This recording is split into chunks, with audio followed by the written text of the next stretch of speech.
स्वागत है आपका मिल्लत टाइम्स में। मैं तुलिका पांडे एक बार फिर से आपके सामने हाजिर हूँ बाबरी मस्जिद विध्वंस मामले को लेकर। आज की हमारी इस खास रिपोर्ट में हम बात करेंगे कल यानी जब बुधवार को बाबरी मस्जिद विध्वंस मामले का फैसला आया, उसके बाद किन नेताओं ने क्या प्रतिक्रिया दी। तो आइए चलिए बिना वक्त गवाए शुरू करते हैं।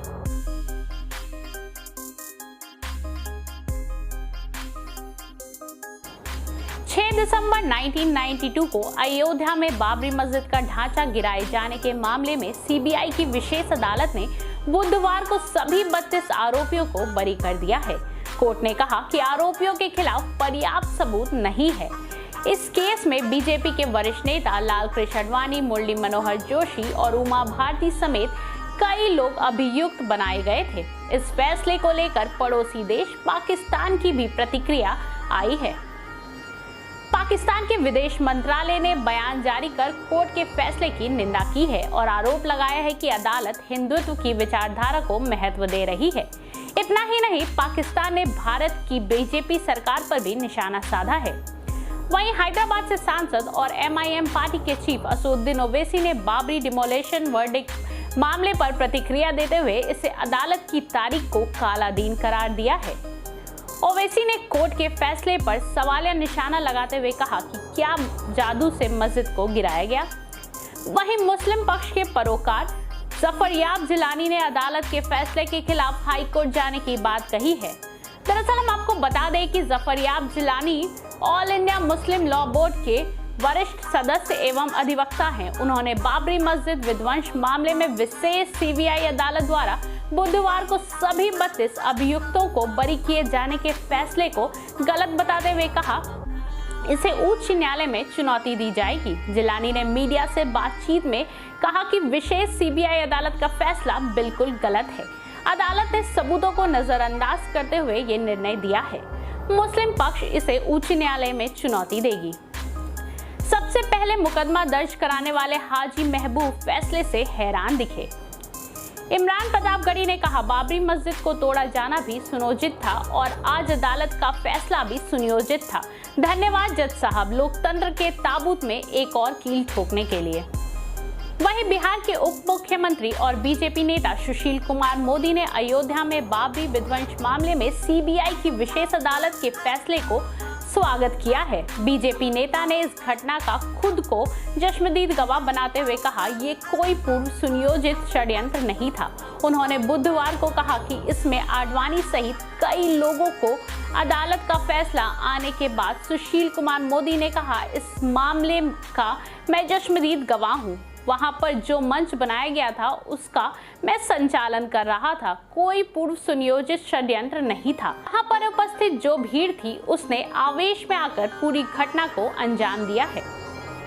आडवाणी ने एक बयान जारी कर कहा कि इस फैसले ने उनकी और बीजेपी की राम जन्मभूमि आंदोलन को लेकर उनके विश्वास को और मजबूत किया है। 92 साल के आडवाणी ने बयान में कहा, मैं खुद को भाग्यशाली मानता हूं कि ये फैसला नवंबर 2019 में सुप्रीम कोर्ट के दिए गए उस फैसले के पदाचिन्हों पर आया है जिसने अयोध्या में भव्य राम मंदिर बनाने का रास्ता सुनिश्चित किया है, जिसका भूमि पूजन 5 अगस्त को किया गया था।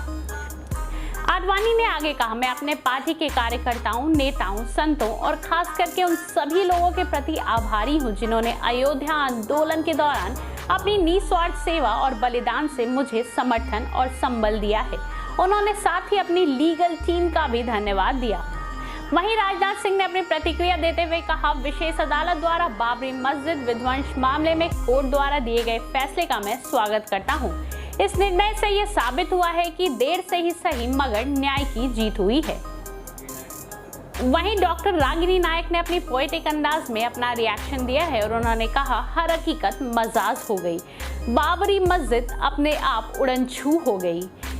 कहीं कार सेवकों का जमावड़ा नहीं हुआ, भड़काऊ भाषण नहीं दिए गए, रथ यात्रा नहीं निकाली गई, संधि खामखा श्रेय लेते रहे, हिंसा और विध्वंस काल्पनिक था और वो सब मूर्ख जो न्याय को उम्मीद लिए बैठे रहे।